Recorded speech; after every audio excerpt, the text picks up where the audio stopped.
Alright, welcome back for a new deck for Explorer and Pioneer. We have a deck that's been a long time coming ever since the printing of Skeletal Swarming. It's a Skeletons deck. Skeleton Swarming is a 5-mana enchantment that says your skeletons all have trample, attack each combat if able, get plus X plus O, where that's the number of skeletons you control, and at the beginning of your end step, get a tapped skeleton or two skeletons if a creature died this turn. And so with the new set, we have some new skeleton cards that sort of put this deck higher up on my list to try again. And first is Case of the Stashed Skeleton. There's a 2-mana that gives you a 2/1 with Suspected Menace Skeleton. If you no longer controls a suspected skeleton, you can then solve this case and then Demonic Tutor. Easy. You can also, with the new set, play Corpses of the Lost.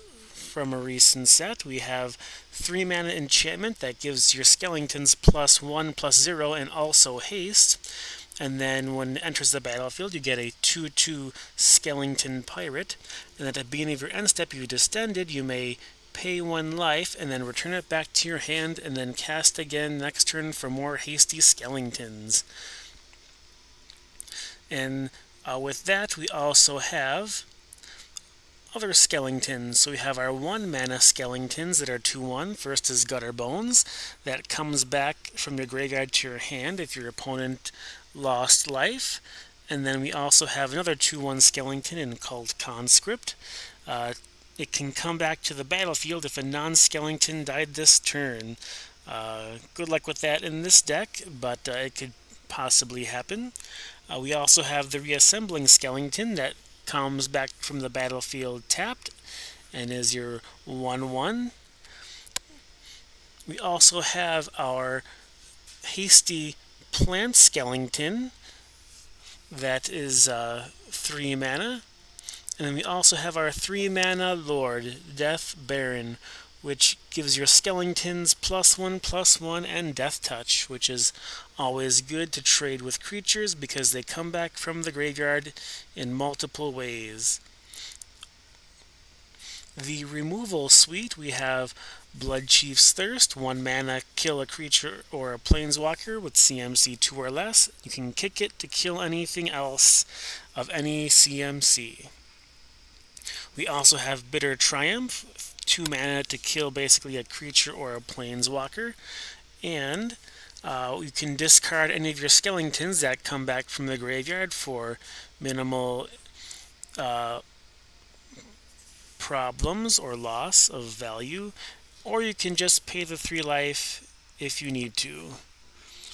We also have our mana base. So we have the access to Restless Cottage, a 4/4 creature that's not a skeleton, but it can exile cards in graveyards and get you food tokens to gain you life. Then we have our typical potpourri of shock lands on color, pain lands, check lands, flippy-doo lands, and our Kamigawa utility lands. The deck itself can be built for pretty cheaps, minus the mana base, and theoretically, you can even cut the green if you wanted to as well. Let's go to our sideboard. So we have another excellent removal spell with skeletons that keep coming back is Eaten Alive. So sacrifice a creature or pay the extra cost, and then you can exile a creature or a planeswalker. We have Scrabbling Claws for graveyard removal, or you can do the Unlicensed Hearse if you have it. Binding the Old Gods, another way to destroy any non-land permanent on the battlefield.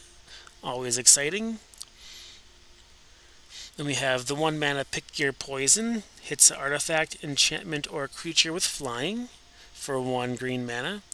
Pithing Needle to knock down planeswalkers or anything else that might be an activated ability. And then Go Blank for additional removal and also discard at the top end of your play curve.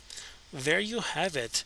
Black-green skeletons. Thanks for watching. Have a good day.